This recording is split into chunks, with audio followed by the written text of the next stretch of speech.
Olá, seja bem-vindo à Canção Nova e ao nosso programa sobre a Teologia do Corpo. No programa de hoje vamos conversar sobre a relação entre a Teologia do Corpo e Nossa Senhora de Fátima. Será que existe alguma relação entre estas catequeses sobre o amor humano de São João Paulo II e a mensagem de Nossa Senhora transmitida aos pastorinhos em 1917?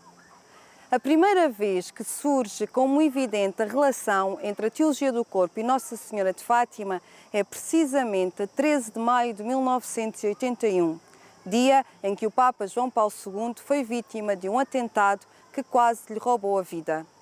O próprio Papa, nas suas reflexões posteriores sobre este acontecimento, dirá que uma mão sobrenatural guiou a bala e protegeu a sua vida. Para o Papa, essa era a mão de Nossa Senhora de Fátima. Mas neste programa queremos saber também se existe alguma relação mais profunda entre a própria mensagem e aquilo que nos ensina São João Paulo II nas catequeses da Teologia do Corpo. O meu nome é Sofia Nascimento e já sabe que é uma alegria poder estar consigo.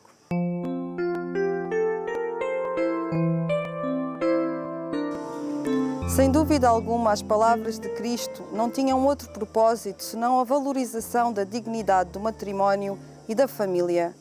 Cristo falava aos homens de todos os tempos e de todos os lugares. Eis o modo como o Concílio do Vaticano II, colocando entre os mais urgentes problemas do mundo contemporâneo a valorização da dignidade do matrimónio e da família, caracteriza a situação existente neste âmbito. A dignidade desta instituição, isto é, do matrimónio e da família, não resplandece em toda a parte com igual brilho, porque se encontra obscurecida pela poligamia, pela praga do divórcio, pelo chamado amor livre e por outras deformações. Além disso, o amor conjugal é muitas vezes profanado pelo egoísmo, pelo hedonismo e pelas práticas ilícitas contra a geração. A teologia do corpo, entendida como método da pedagogia do corpo, prepara-nos igualmente para mais profundas reflexões sobre a sacramentalidade da vida humana e, em particular, da vida matrimonial. É o Evangelho da pureza do coração, ontem e hoje.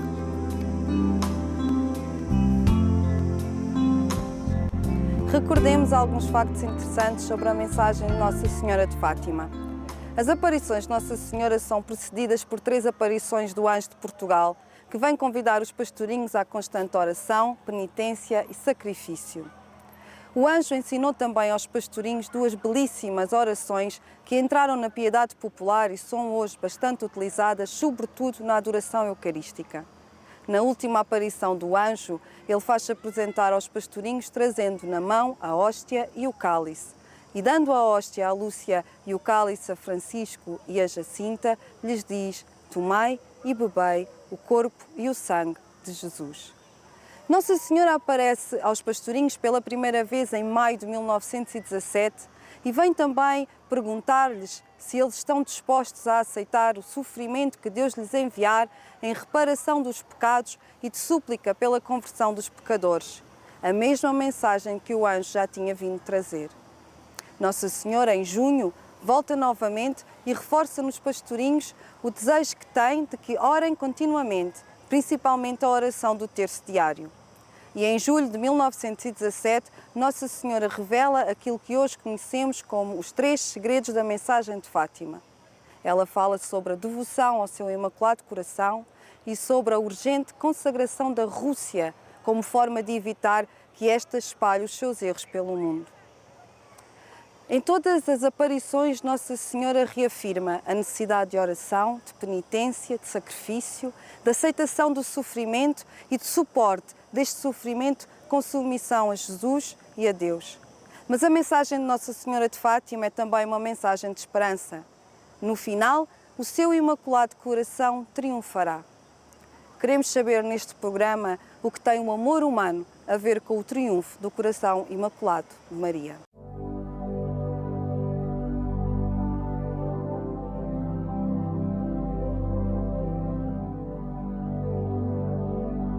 Hoje temos a alegria de estar novamente à conversa com o Padre Marco Luís, pároco na paróquia de Almada e diretor da Pastoral Familiar da Diocese de Setúbal.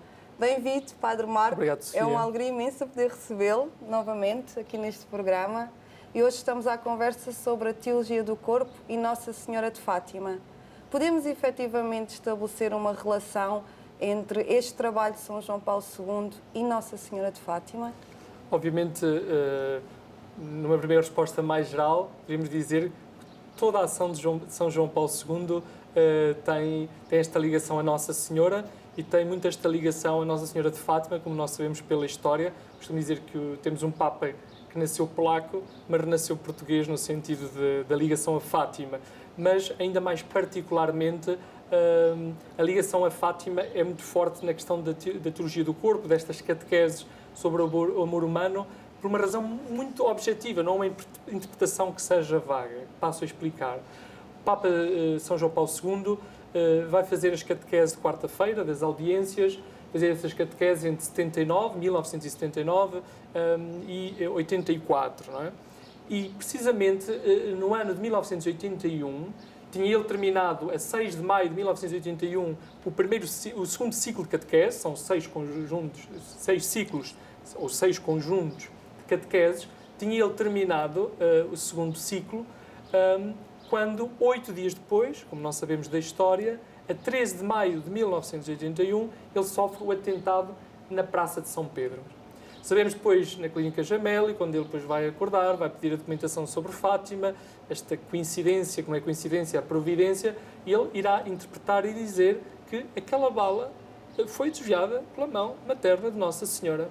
E perceber que a terceira parte do segredo de Fátima estava ligado na sua história, ou a sua história, melhor dizendo, estava assim ligado. O que importa aqui de uma ligação ainda mais direta, porque isto diria, uma cultura geral até, é dizer que São João Paulo II preparava-se nesse dia, a 13 de maio, nesse dia 13 de maio de 1981, quando sofre o atentado na Praça de São Pedro, São João Paulo II prepara-se para anunciar algo que depois anunciou e aconteceu, mas não naquele dia, que é a criação do Instituto de Estudos do Sagrado Matrimónio para a Família, de São João Paulo II, que nós conhecemos agora, o Instituto Pontifício para o Estudo do Sagrado Matrimónio e Família, que funciona na Universidade Lateranense e que irá desenvolver um trabalho determinante e, ao mesmo tempo, também um avanço na organização da própria Cúria Romana, numa aposta mais concreta, específica, especializada na questão da família. Ou seja, não é um pormenor, não nos pode passar ao lado, que quando São João Paulo II está a fazer as catequeses sobre a família, quando São João Paulo II se prepara para anunciar a criação, especialmente do Instituto para o Estudo do Sagrado Matrimónio e da Família, sofrer um atentado. Então, eu julgo que esta ligação da sua vida, mas a ligação da sua vida, a aprovação da sua vida, e ligando isto a outra parte final da sua vida, São João Paulo II disse que gostava de ficar conhecido na história da Igreja, na história do mundo, como o Papa da Família. O próprio Papa Francisco, no dia da canonização, teve a alegria de estar lá com um grupo, assim o designou o Papa da Família. Ou seja, então, em toda a vida de São João Paulo II, uma ligação à Nossa Senhora, uma ligação à mensagem de Fátima, mas uma ligação ainda mais particular desta mensagem de Fátima. Depois poderei, talvez, contar um pouco dessa ligação concretizada. Um dos seus primeiros discípulos, o cardeal Carlo Caffarra, que é um dos seus primeiros discípulos e um dos fundadores do Instituto de João Paulo II, que irá escrever a Irmã Lúcia, escreve a Irmã Lúcia no Carmelo em Coimbra, não esperando sequer que ela respondesse, mas que rezasse por ele, e ele dirá, num artigo que está publicado em italiano, há poucos anos, que ficou muito surpreendido porque ela respondeu. E o que é que a Irmã Lúcia respondeu? Disse-lhe que seguisse rezando e trabalhando por esta missão, que todos aqueles, e nos nossos tempos que já estávamos a viver e mais se intensificaria, que trabalhassem a defesa da família, especialmente do Sagrado Matrimónio, seriam incompreendidos, seriam perseguidos. E por isso que iria interceder e que assim se alegrava muito com esta consagração do próprio Instituto João Paulo II, a Nossa Senhora de Fátima, esta consagração que também é algo interessante e importante. Aconteceu essa consagração logo quando, posteriormente, São João Paulo II anunciou a constituição desse instituto, ou foi uma consagração que aconteceu mais tarde? É uma consagração que eu julgo que é concomitante à criação, à vida do Instituto em cada ano. No outro dia acompanhava o Instituto João Paulo II, que já tem várias delegações, neste caso em Valência, na Diocese do Cardeal Canizares, e no encerramento de fim do ano, onde houve aquela grande polémica das suas palavras em defesa da família. Não é polémica, não é as palavras dele, é a não recepção, a má recepção das suas palavras. E mais uma vez se consagra e volta a consagrar, como o próprio Papa João Paulo II vai responder ao apelo de Nossa Senhora, que foi a vida da Irmã Lúcia, essa insistência para consagrar o mundo ao seu Imaculado Coração, o Imaculado Coração de Maria. Já vamos falar um bocadinho sobre isso. Antes queria-lhe perguntar que no centro da mensagem de Fátima, Nossa Senhora pede aos pastorinhos que rezem muito para reparar as ofensas ao Sagrado Coração de Jesus e pede também pela conversão dos pecadores. A fé e a oração são realmente forças que podem influenciar a história? São, verdadeiramente, a prova está à vista na história do século XX, está à vista, mas eu gostava de responder com palavras do então Cardeal Ratzinger, nosso Papa Bento XVI, que há dias completou, no dia de São Pedro e São Paulo, 65 anos de sacerdócio. E ele dizia, julgo que no ano 96, acerca da mensagem de Fátima, precisamente aqui está a resposta de que a fé, que o poder da fé, o poder da oração muda o mundo. Muda a história de cada um de nós, muda a história das nações, muda a história da humanidade. E nós sabemos isso, que esta consagração evitou uma terceira guerra mundial. Sabemos que esta consagração, na vida das famílias, na vida dos casais, na vida de cada um de nós, na vida dos consagrados, muda a nossa história. Esse é também um ponto no qual João Paulo II também toca com as suas catequeses, o poder da oração, a necessidade de rezarmos. E temos aqui já dito neste programa que as famílias que desejem também viver o amor familiar no Espírito de Deus precisam de se abeirar da oração. É muito forte esta ligação também da mensagem de Fátima com a oração da família, o amor conjugal também vivido como oração. Sim, claramente toda a mensagem de Fátima tem sempre uma ligação a fazer o que Deus Nosso Senhor nos manda, para ser o nosso caminho de felicidade, de vida eterna. Nossa Senhora diz: não ofendais mais, a Nossa Senhora está muito ofendido. Constantemente convida à oração, nas 6 aparições convida à oração. O próprio Anjo de Portugal, estamos nos 100 anos das 3 aparições, em 1916, na primavera, no verão e no outono, ele diz: os corações de Jesus e Maria têm desígnios de misericórdia sobre vós, rezai, rezai, eu sou o anjo da paz, o anjo da vossa pátria.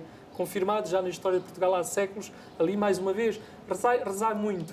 Então, o apelo à oração e ao sacrifício, pela conversão dos pecadores, pela conversão de cada um de nós, pela nossa própria conversão, mas pela conversão dos próprios pecadores. Gostava de pegar nesse ponto, exatamente a conversão dos pecadores da mensagem de Fátima. Esses pecadores a que se refere Nossa Senhora são os outros, os muito maus, que estão muito distantes de nós, ou essa é uma mensagem para cada um de nós? Esses pecadores somos nós Sofia, próprios? Sofia, na pergunta da Sofia, lembro um pouco Madre Teresa Calcutá, vamos ter a sua canonização agora no primeiro domingo de setembro, que um dia uma pergunta do género de um jornalista e ela respondeu: conversão, comecemos por mim e por ti, não é? Conversão, para mim, antes de mais, para cada um de nós, quero mudar o mundo. Então comecemos pelo nosso metro quadrado, onde estamos, queremos a santidade da família, lutemos pela nossa família.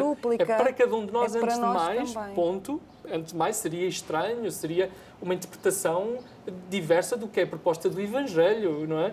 Mas, não obstante isso, sabemos que os pastorinhos têm uma dimensão reparadora. Nossa Senhora diz: rezai, rezai muito, que não há quem reze, não há quem sacrifique, há muitas almas que vão para o inferno por causa disso mesmo. Então, dizer que é importante, nós olhamos para todos nós e temos a condição de pecadores, tendo Nossa Senhora, sua Imaculada Conceição, preservada toda a mancha de pecado original, todos sabemos essa condição. Mas também há uma objetividade. Não é? Dizer, há esperança, mas é importante concretizar isto num programa sobre a família. Dizer, homem e uma mulher vivem juntos, estão em pecado. Mas há salvação, claro que há, mas tem que se propor, arrependei-vos, mudai de vida.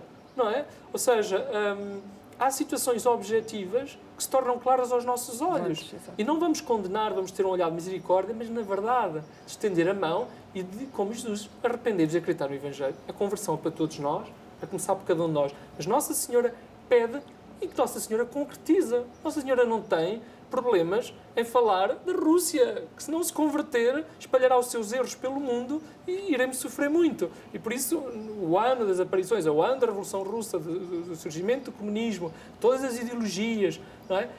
Aliás, a certa altura, está no programa desta área, se diz que as almas estão no inferno, muitas das almas estão no inferno, tem a ver com os pecados contra a carne, não é? Que tem a ver com a afetividade, a sexualidade, e a Jacinta não percebe muito bem, e diz, mas porquê é que as pessoas assim o fazem? Inocente, pura, não é? Exato, Porquê que ofendem a Nossa Senhora? Então não sabem que é um lugar muito de sofrimento, de tormentos? Porque Nossa Senhora mostrou o inferno aos pastorinhos. Claro que lhes disse que os iria levar para o céu, ainda assim ficaram aterrados, senão teriam, se calhar, morrido logo de coração, mas assim os envolveu no seu amor, na providência, mas mostrou-lhes, e adiante do drama do sofrimento do outro, do pecador, não é? Seu pecador, desaparece daqui, não.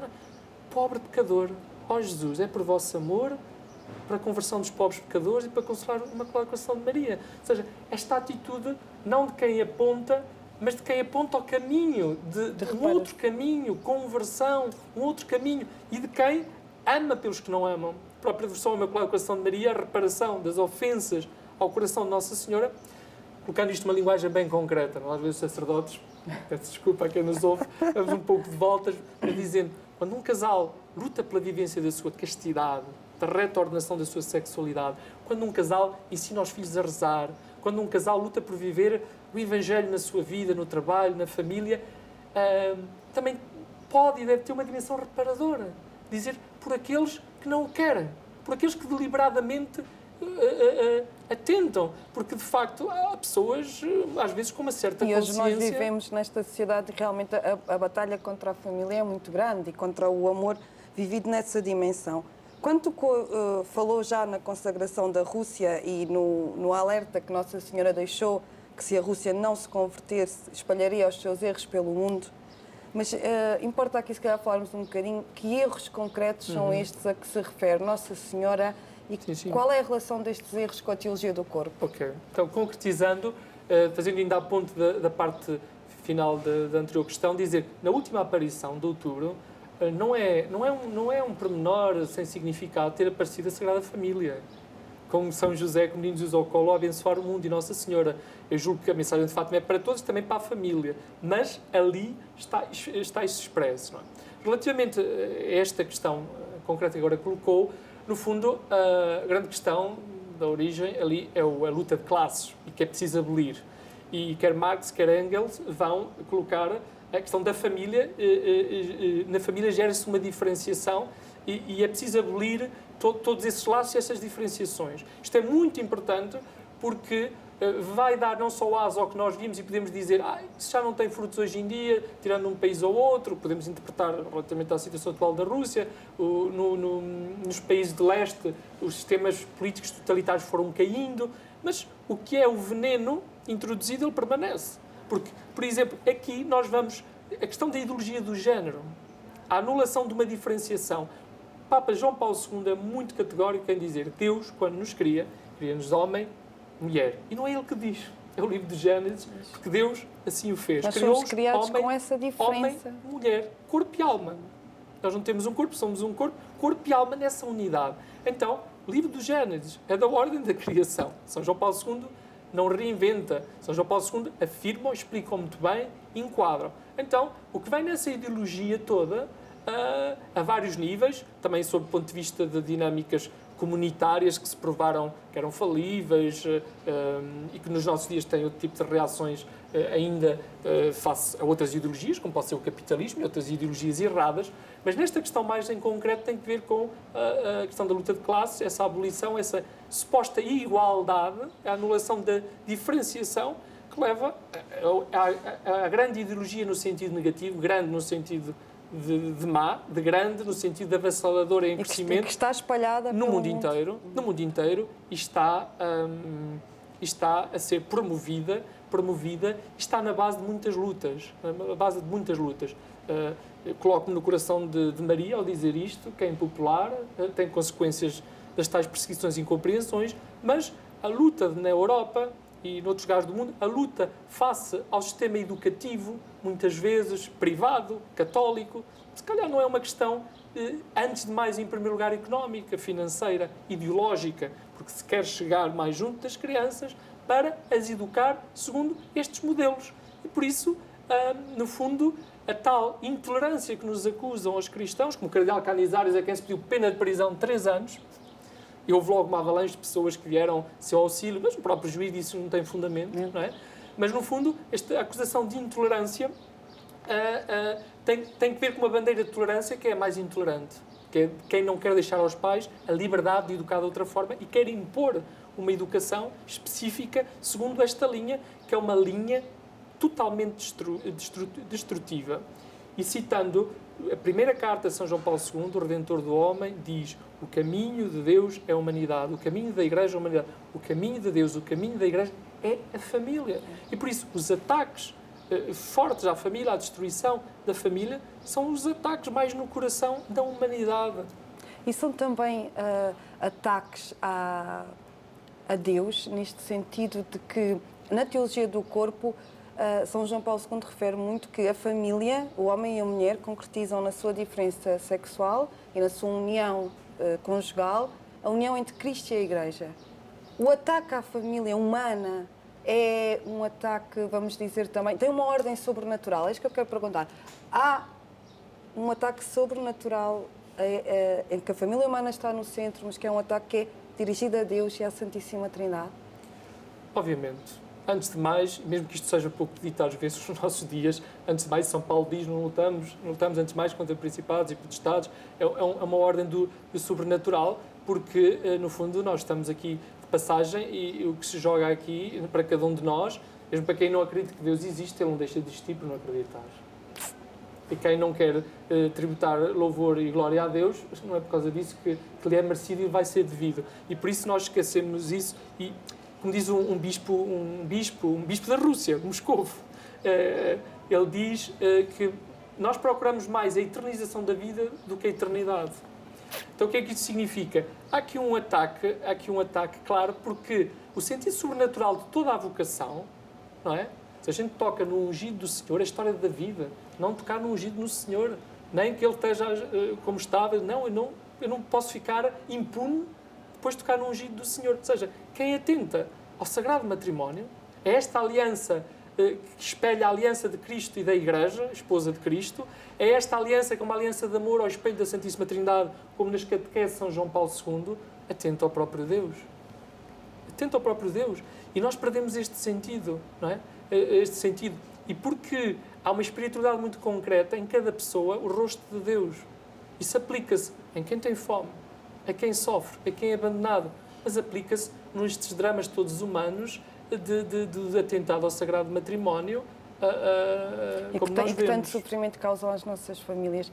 O nosso tempo está a chegar ao fim. Uma resposta muito rápida. Queria lhe perguntar se, na sua opinião, estas catequeses de São João Paulo II, o seu estudo, podem ser um antídoto a esse veneno causado pelos erros da Rússia? Estou-me a rir porque a pergunta é certeira e talvez seja a pergunta que dê outro programa, mas tentando sintetizar, dizer que considero que é um antídoto. Eu diria que temos 2 antídotos. Um, eu diria, mais espiritual, o outro mais doutrinal, embora o doutrinal tenha o espiritual e o espiritual tem lá a doutrina. A consagração ao Imaculado Coração de Maria é esse antídoto. O meu Imaculado Coração será o teu refúgio.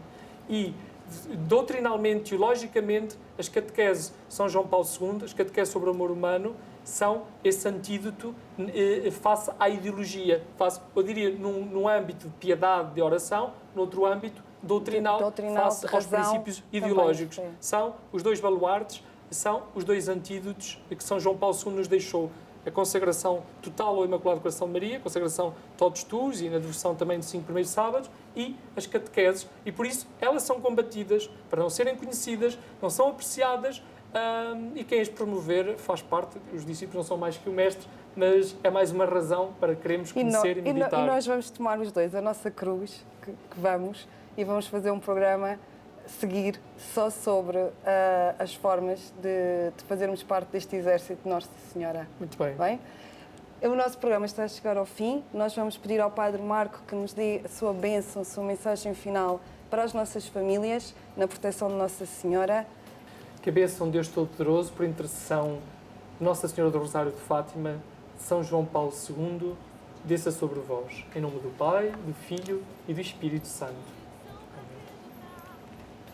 Foi uma alegria imensa poder estar consigo. Tenho a certeza que este é um tema que toca fundo os corações dos portugueses. Por isso, não deixe de nos acompanhar na próxima semana. Até para a semana, se Deus quiser. Deus é o ponto de partida e onde vamos ficar. Pobreza ou fartura, dele tudo virá. Princípio e fim da vida.